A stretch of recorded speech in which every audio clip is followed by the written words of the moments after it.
นี่สบายดีพี่น้องบ้าน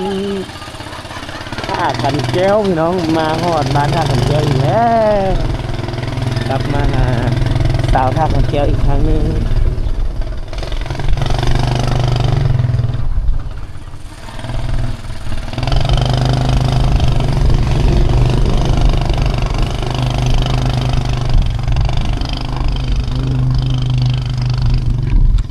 โอ้ไก่เงินในบ้านเลยเนาะ โอ้ยหูจักลูกบ้านเพิ่นแหละแล้วบ่ไปโรงเรียนอยู่ดิหูจักลูกบ้านเพิ่นแหละบ่แวะในบ้านเลยอันนี้ของเฮามาเฮือนน้องคำใบคำใบเสร็จบ่ได้ว่ะแล้วนำเลยว่ะโอ้เอามาฮอดเฮือนน้องคำใบเป็นที่เรียบร้อย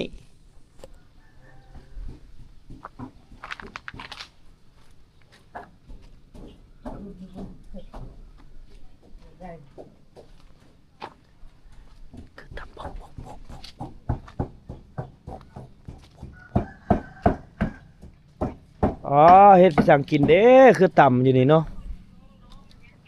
ต่ำปก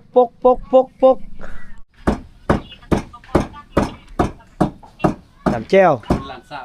เออเฮ็ดแจ้วกินแจ้วแกงนี่วะหรือว่าแจ้วกินส้มแกงผักนี่บรรยากาศนะหลังเฮือนเพิ่นพี่น้องได้ยินเสียงต่ำโคกปกอยู่คักแท้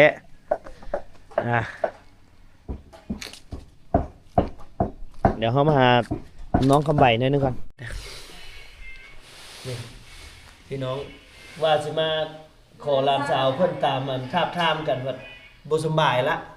เฮ็ดน้ำบาดนี่จังสิได้ลมเดียว4-5 มื้อละเราบ่สบายได้จะไปเวียกแล้วแท้ดีขึ้นเลย ไปสวนว่าสิมาขอสาวคำใบเพิ่นว่าบ่สบายละแล้วจักมื้อแล้วก็มีหลายมื้อละแต่ว่ามาใส่น้ำนี่จักมื้อละมื้อนี้คนมาไม่ทำไรโอ้ยแต่เป็นทิศหลัง คน แล้ว เก่ง นะ สวนเรายิ่งดูแล้ว หมดแล้วหมดตัวนั้นน่ะ หมดแล้ว ไก่ ไก่เลย หมดสวนมาเลย ใครแน่นะตอนนี้นะ ทางวังไข่ ไข่เอาดิ ใครค ไอ้ รับ พวกเข้าใช่ไหม แม่นบ่บนเก้าบ่ หรือว่าเป็นไข้ มั นะ นเซ็ตไรใช่ไหม งานเราจะ ใส่บ่ได้บ่มีสัญญาณ จังหวัดนี้นะจังหวัดละลานเคยมากว่าน่ะคือสิ แต่บ่มีระเบิ ดี ด ก็มีได้ ไข่รถปัดตาย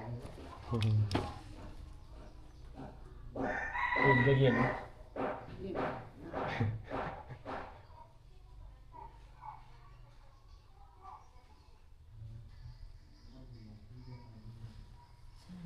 กินยาแข็งให้นะยาเลอแพทย์เอาเลอเฮ้อกับแพทย์เลิกมันบ่ตั้งส่งบ่ กินยา ฮะ มื้อเดียว กินแต่มื้อเดียวมันก็สิดีอยู่ดอกกินมื้อเดียวเถอะ ไว้มีเราบอกเราตั้งหมดได้กิน เออ กินเดียว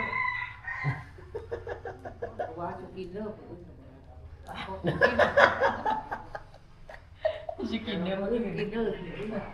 คือจะชอบกินอีก ก็หูแว่วๆแล้วเนาะ เม็ดนี่มากินเม็ดนึง ว่ากินมือละเม็ด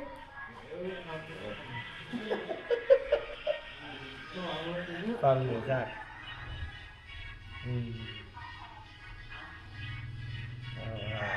เอามาเยี่ยมน้องเท่าจะมีก่อนเอาให้ดีไวๆเด้อเข้าไวๆสิได้พาหลานเกิดมาขอได้บาทนี้นะบ่ได้เมียแท้ๆไปทางใดเขาก็บ่เชื่อไปทางใดเขาก็บ่เชื่อแล้วว่าอายุส่ำนี้แล้วยังโสด30ปลายปีแล้วยังบ่ทันได้เมียน้องเมียเฮาเลยนี่ฮะไม่เท่ากับบ่เชื่อแล้ว เป็นโสดต่อไปอย่าขึ้นคานแท้พูนแล้ว ขึ้นสูงวะ ขึ้นสูงแล้ว การเป็นโรคใครการโรคนะ มีเห็นประชาชนเจ็บบ่ไหนไปบ่นั้นเนาะเพิ่นบอกแล้วก็ได้ไปกวดเพิ่นบ่สำบายการบริการสุขศาลาพี่น้องสุขศาลาในเขตนี้ก็สิแม่นมีสุขศาลาเดียวเนาะอยู่โพนคำกับสิกวมเอาอยู่4บ้านบ่จักบ้าน 8บ้าน8บ้านน้อย 10 บาทแต่ว่ามันมีบาทขึ้นกลับแน่เลย อืม 8 บ้านขึ้นครับ แต่ละมัน10 บาท ความหมายคือบริการใน10 บาทครับเวลาที่เพิ่นไปพุ่นบ่ได้เฮาก็ต้องได้มาหาเพิ่นไปสิแหล้วเนาะทุกเวียกเลยแม่นบ่เวียกงานอีหยังก็คือเฮาต้องได้ลงเคลื่อนไหวไปสิตลอดโอเคเอาขอบใจเด้อนี่ล่ะแพทย์สุขศาลาบริการประชาชนบ่สุกเห็นหยังบ่สุกเห็นหยังบ่สบายดี สบายดี ซื้อหยังเนาะ ผู้สาวไหล ไปละไปแล้วสาวท่าคันแก้ววันนี้เดี๋ยวเขาจะมาถามทางน้ำสาวคำใบเนาะคำใบน่าจะไปบ่ได้ดอกเพราะว่าไม่เท่าบ่สบายเพิ่นต้องเบิ่งไม่เท่าเขาคิดว่า แต่เขาก็ต้องถามเพิ่นก่อน สะพอนบ่ ตามมาจะโหดเอา ไปฮดเลยนะฮดจะใช้สวนเจ้าอ่ะ โหดจะไปก็ได้ ฮดน้องใบบ่สุกไปฮดสวนซอยน้องใบไว้ ไปน้ำกันบ่ นี่สำบายดี สวัสดี โอ้น้องใบไปบ่มืดนี่ไอ้แนะนำอันให้ผู้หนึ่งไอ้แนะนำให้ฮู้จักผู้หนึ่งไว้มาพี่พระเอกของไอ้ ใช่ค่อยว่าค่อยอายอยู่ดีนะ พระเอกของไอ้ เอาเดี๋ยวปิดแล้วนี่ นี่มาพระเอกมานี่แนะนำบ่าวโสด ไปอีกแล้วดิ นี่ บ่าวโสด บ่าวโสดจริงๆนะนี่เอาเห็นหน้าผู้สาวแล้วบ่ยัง ยัง น่ะ บ่ทันเห็น น้องใบเดี๋ยวให้บ่าวสุกเบิ่งได้ถามชื่อดูไอ้กับบ่ฮู้ชื่อลาวคือกันเซตผู้สาวบิดอยู่ทางนั้นแล้วบัด ตายแล้วเพิ่นเขินเด้อ หันหน้ามา ชื่ออะไรสาวใบสาวใบ บ่ถามเลยบ่อยากฮู้ลาวเลยบ่ เราอายซื้อยัง น่ะ ซื้อ แล้วปีนั้น สาวใบก็ยังโสดบ่ จังแล้วถามเราแล้วเนาะ โสด สมพอสาวโสดเนี่ยมากไกล บ่โสด บ่โสดหรอกเบิ่งดูนี่เนี่ยมีกรุ๊ปเป็นคู่อยู่ใส่ไปฮดพักอยู่ไส ไปให้พักที่เสื้อวันหัว ไปเอาออกเลยบ่ ไป ให้สบายอันซ้อนรถไปกับบ่าวสุกก็ได้ โอ้ อยู่ทางใดสวย แล้วจังมาส่ง ยากจะได้ทาง เฮ้ยยากซำใดใจก็ไปถึง รถน้ำไอ้แก้วมาที่บ่คือ ต้องซ้อนน้ำเบ้าโสดแหล้วเนาะว่า ได้ขี่รถจักรยานบ่ แม่นเอายังก็ เสื้อแขนยาว อันนี้ยังแขนบ่ยาวบ่เสื้อแขนสั้นตัวนี้หันเสื้อทั้งเฮานี่นุ่งเสื้อแขนสั้นเบิดนี่แขนสั้นก็เสื้อไปพูดจังหน่อยเฮาได้มาขึ้นเฮือนใหม่หลังนั้นพี่น้อง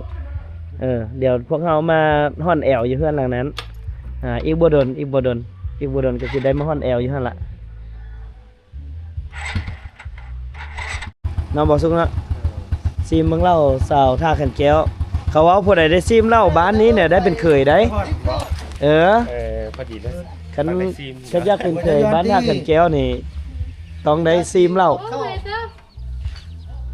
เฮ็ดหยังกันน่ะ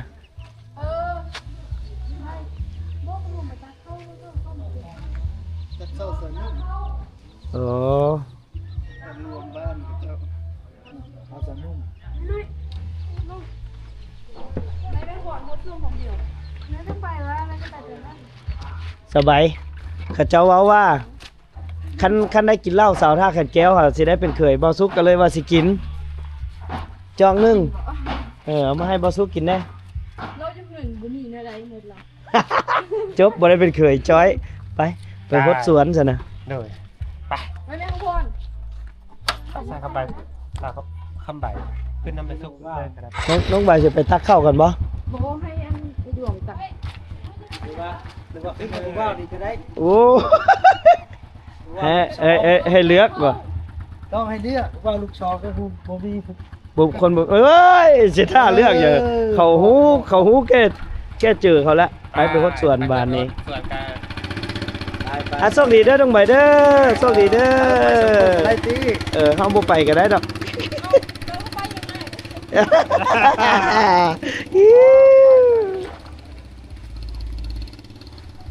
ไปแล้วพี่น้องไปแล้วแล้วเฮาสิไปบ่เว้ยเฮาไปเขาอยู่กันก่อนบ่ เอาไปแล้วก็ก่ายไปได้เนาะ เฮ็ดไปจอบๆเบิ่งเนาะ โอเคจบๆนะ เด้อไปกันเด้อฮะมื้อนี้คืออายว่ะเนาะแต่ละเทื่อคือบ่อายเนาะเป็นน้ำเพิ่นบ่ได้แต่งหน้าบ่เนาะ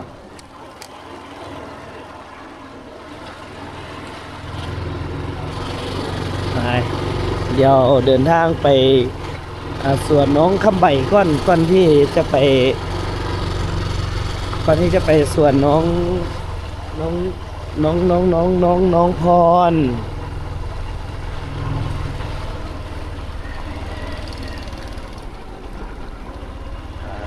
แต่คุณได้สอนรถผู้เบาเราไปว่างๆเลย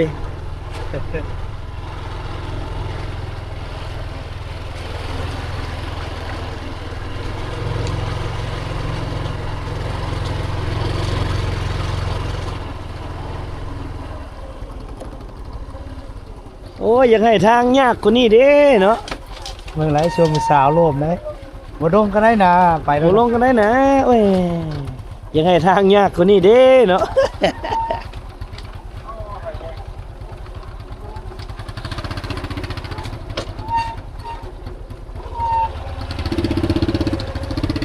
โอ้เส้นทางไปว้าว้ายเฮ้ยเฮ็ดดีๆเฮ็ดดีๆ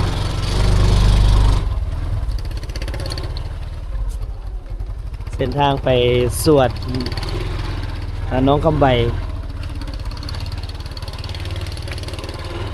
โอ้ห่วยอันนี้คักเนาะมีป่าอยู่ เนี่ยเขาเอาไม่แล้ว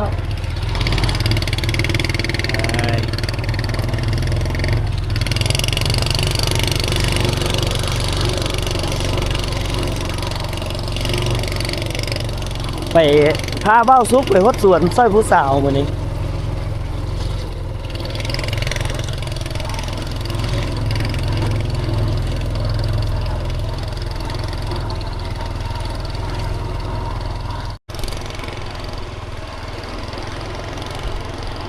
สุดยอดเลย ได้สัมผัสกับบรรยากาศแบบนี้นะ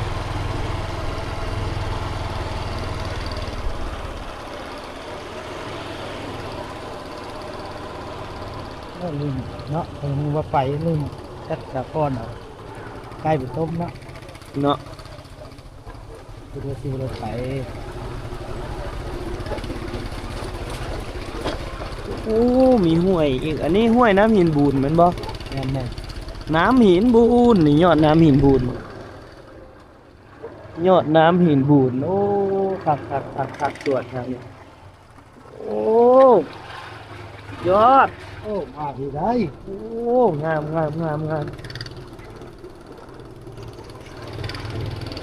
โอ้ รับหลักไปแล้วบ่ได้บ่ บ่ได้ดอกโอ้คักแหงเลยน้องนี่บรรยากาศแล้วนะไปเด้อ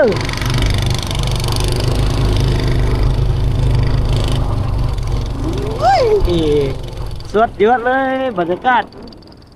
ถือว่าดีแห้งเลยพี่น้องคักแห้งได้มาอยู่กับธรรมชาติแบบสีโอ้สุดยอดเลยอ๋อคุ้มขนาดเลยที่ได้มีโอกาสมาในครั้งนี้สวนน้องคำใบ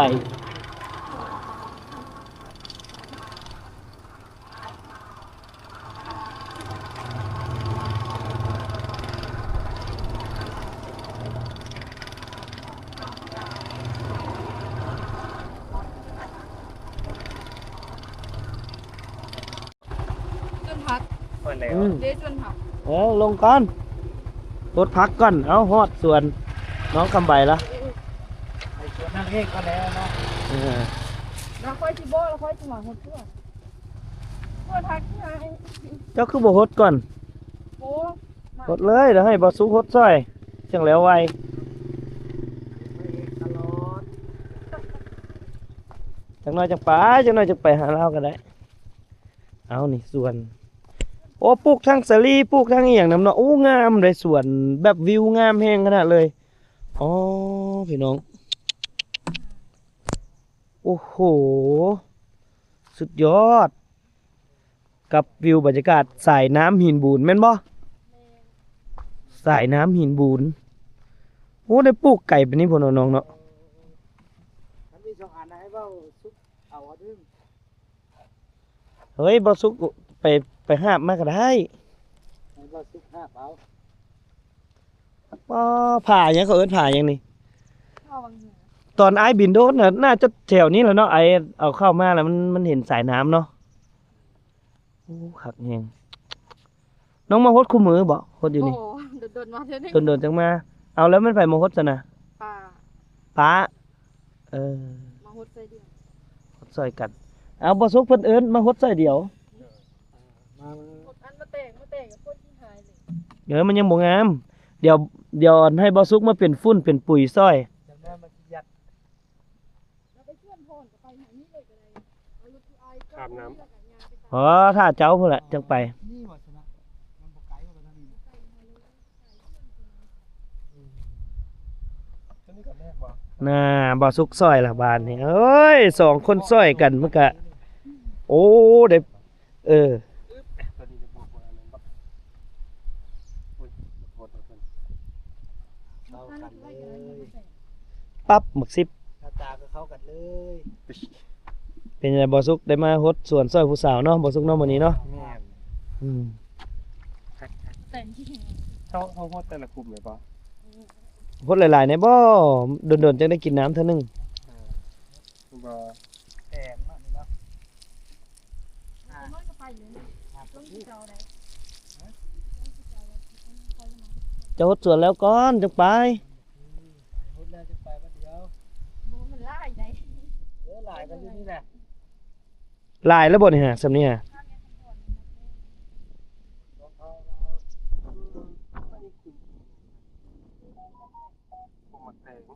ให้เพิ่นปลูกหมกแตงโอ้แต่บรรยากาศแบบบรรยากาศนี่สุดยอดเลยนี่นะ จะไปน้ำกันนั่นแหละ บรรยากาศสุดยอดเลยเนาะเบิ่งวิวน้ำหินบูนไหลแล้วก็แบบเฮ็ดสวนอ้อยค่อยฮัก อันนี้แม่นสวนหมากแตงค่อยรักบ่สุกกะอกหักเพราะสวนหมากแตง ทำตัวนี้ได้เขาแค่เขามันมาเที่ยว ทำได้ ทำโฮมทำลวก ขึ้นไปเบิ่งได้เหรอวะ มองเขาเลย ได้แบบนั้น เอาฮดพักให้แล้วกันแล้วจังขึ้นไป ไปจะเอาสาว เบิ่ง มาหดน้ เบิ่ง ถ้าผ่อนมาก่อน เบิ่งผู้บ่าวอันน่ะเน็บในบ่ได้มาฮดสวนซอยนะ ำโซดได้ผมแม่นเบาดินได้โซดได้ว่าเลย บรรยากาศสุดยอดเลยพี่น้องอยู่ งานแต่ สวนแม่น้ำหินบูน เข้าไป เอากระดาษ สาวเข้าไปมันยังโซดกันได้ มาเลย เบิ่งตรง โสด ย่อโซดหน้าสาวเข้าไปเนาะ เอาคน เอาเฮียนหูงานไว้เรียกว่าเป็นเสียงง่าย แม่น ถามเรียบร้อยครับเดี๋ยว ถามเรียบร้อย น้องใบ ปกตินี่ แถวนี้น้ำท่วมบ่ ท่วม บ่อนปีกายนี่ท่วมมาใส่สวนนี่ ท่วมหดนั่นท่วมตัวนี้แหละตัวนั้น ตัวนี้ แต่วิวนี่บอกเลยว่า โอ้โห สุดยอดเลยพี่น้องวิวบรรยากาศ อยู่สวนน้องคำใบเนี่ยก็บ่แม่นธรรมดาอันนี้เป็นสายน้ำหินบูนยอดน้ำหินบูน อันนี้เป็นยอดน้ำบุญ แม่นยอดน้ำหินบูนเลยนี่ ว่าไหลไปทางคุณเลยเนาะทางเมืองคุณคำคุณ มันบ่แห้งบ่ยามแล้งมันบ่แห้งบ่ละ โบแห้งกะยังพอมีอยู่น้ำ ยังพอมีเนาะเบิ่งแม่น้ำเท่านี้ใสเนาะเหมาะกับการมา ตีโป้งอาบน้ำเลย น้ำมัน เนาะ มัใส ถือสิ้นมานำบ่ไปบอกพรเอาสิ้นมาเนาะตีโป้งลอยน้ำเนาะ โอ้ยหนาวพี่ได้ ปักต้องห้าก่อน เอ โอ้ อ โหนั่นแล้วก็ ข้างนี้ก็พอ ก็คือบ่โคตรแต่ว่า กับบรรยากาศพี่น้องเบิ่งไหมอยู่จุดนั้นจะมีถ้ำนำได้เพิ่นเอิ้นถ้ำหยังก็น้องใบถ้ำหยัง บ่โคตรนั่นแต่แล้ว ถ้ำล้อมห้อมถ้ำห้อมถ้ำห้อมพี่น้องกับผาในนี้ เดี๋ยวเฮาสิมีโอกาสไปเบิ่งถ้ำห้อมนี่เนาะพี่น้องเนาะเบิ่งบรรยากาศสวนเพิ่นอุ้ยคักอีหลีหลายเจ้าเด้จะมี1 2 3 4เนาะเพื่อสิมาฮอดนี้เพื่อก็มาปลูกมักสาลีปลูกผักหอมมากแตงถือว่าสุดยอดเลยกับพื้นที่ทำกินเนาะสลายเพิ่นก็จะมาเฮ็ดพื้นที่ทำกินอยู่ตามสายห้วยสลายมีแต่อยู่แค่ห้วยเนาะน้องใบเนาะเพิ่นเฮ็ดสวนเนาะ แมน ปลูกมะเพชรนำกันใหญ่ได้นี่สวนน้องเพิ่นแบ่งกันจังไดน้องอันน่ะส่วนอันนี้นี่เพิ่นแบ่งกันจังได ดินใช่ป่ะ แม่นดินที่เฮ็ดสวนนี่ ดินบ่แม่นดินคือก้อยแท้อันนี้เป็นเราปั่นกันเฮ็ด ปั่นกันเฮ็ดแต่ว่าบ่มีใครเป็นเจ้าของ มีเจ้าของ มีเจ้าของ อืม ผู้ใดเป็นเจ้าของ เขาสั่งว่า อ๋อแล้วเพิ่นปั่นให้ทุกคนเนาะ เล่นกัน เดี๋ยวไอ้ นางไปที่รถไฟขี่ไก่ที่ได้ โอ้ขี่รถเลยเนาะ รถอยู่แล้ว เดี๋ยวเข้าไปสวนนั้นได้บ่ มันบ่ฮู้อันส่วนใดสิ ก็บ่เป็นหยังอันน่ะสวนนี้เข้าได้บ่ ได้ พายเข้าได้หน่อยหนึง ตั้งรถให้จอดอ มี ยู่นี่ ฮู้ ก่อน มีก็ได้ ปีนเลยปีนนี่เลย ได้ได้ พายเข้าไปได้หน่อยหนึง ส่วนบ่แม่นส่วนใดเนี่ยอันนี้มันเป็นนา เออไอเห็นกล่องเฟืองมันบ่อยู่หั่นน่ะ อืม ไออยากไป ทางหน้ามันก็มีได้ นั่นไออยากได้อันตู้ปอันนี้เขามีตู้แบบสิบ่ อืม ตอนหน้าได้ อืม แพ้ ที่อย่างนี้ ห้ามตัว อย่างไงก็นี่ อยากได้เถียงซ้ำนี้นะ ในตู้นั่นมีนะนี่ในวิว พาไอเข้าไปนะ ปีนแล้วแหละ ไปเดี๋ยวปิดกล้องกันเด้อพี่น้อง ไปเข้าเลย แสดงว่ารถจักรเขาจอดอยู่นี่ หมอเข้านี้ก่อนนี่เห็นบ่นี่พวกคนหัวใหญ่อะเห็นบ่ เขาได้ไว้ โอ้ยน่าจะไปช่องนะ ยืมก่อนไปง่ายบ่ คันใดเพิ่น ยืมเอา อืมไปเดี๋ยวเข้าไปจังหน่อยก่อนพี่น้อง ไปบ่สุกเข้าไปเลย เดี๋ยวสิพาเจ้าเฮ็ดคอนเทนต์อันไหนหนึ่งอยู่นะครับ นำไปเบิ่งบ่าวสุกกับสาวไหว โอ้ยอย่าเหยียบตัวนั้นหลายไม่เป็นน้ำหนักเจ้าหลายกว่านะ เบิ่งนำไปเบิ่งกระท่อมทำใจ กระท่อมน้อยคอยรัก โอ้เป็นหน้าติอันนี้น่ะ เออ เราไปดูดน้ำเข้ามาถึงได้ เออ เด็กกระท่อมเหนียว กระท่อมน้อยๆนี่บ่เดี๋ยวไอ้ขอให้น้องใบกับบอสุกไปนั่งอยู่หั่นให้ไอ้ได้บ่ไอ้สิถ่ายคลิปไอ้สิถ่ายรูปให้ไว้มาเฮ็ดให้ไอ้เด้อเร็ว อายแต่บ่เคยเห็นเดียว ๆเคยลิ้นอันน่ะผีเสียงฟางบ่หรือแบบผู้บ่าวผู้สาวตอนไปตีเข้าตะกี้นี่โอ้ยคักแต่ไรนี่แท้ตอนไอแอนไปตีเข้าฮะบ่ให้ถ่ายเจ้าเป็นหยังบอกเหตุผลมา3อย่างแต่สิบ่ถ่ายเลย ตลอดชีวิต อ๋อน้องอายเฮ็ดพ่นจ้ะ เหตุผล1อายเหตุผล2 งานตู้นี้ บ่เลยแฟนบ่มี เดินเน่ อย่ามาตัวไปซ่องเบิ่งแล้วไปซ่องเบิ่งอันโปรไฟล์ไปแล้ว มีรูปคู่อยู่ ฮะบ่มี มีรูปคู่อยู่ว่าบ่โสด บ่มีได้เลยแล้ว เลิกแล้วโด้ย อาจจะหาพอดบ่หาพอดน้อง หาก็เลิกตอนนี้นี่แหละเลิกตอนนั้น เฉพาะเลยได้ เป็น3ที่ถึกแล้วเบิ่ง หากัน3-4 อาทิตย์เลิกแล้วฉันเลิกแล้วค่ะ หนุนเลิกกับเขาแล้วค่ะโอ้บรรยากาศในครั้งเนาะเที่ยงให้เที่ยงนาอยู่นี่สุดยอด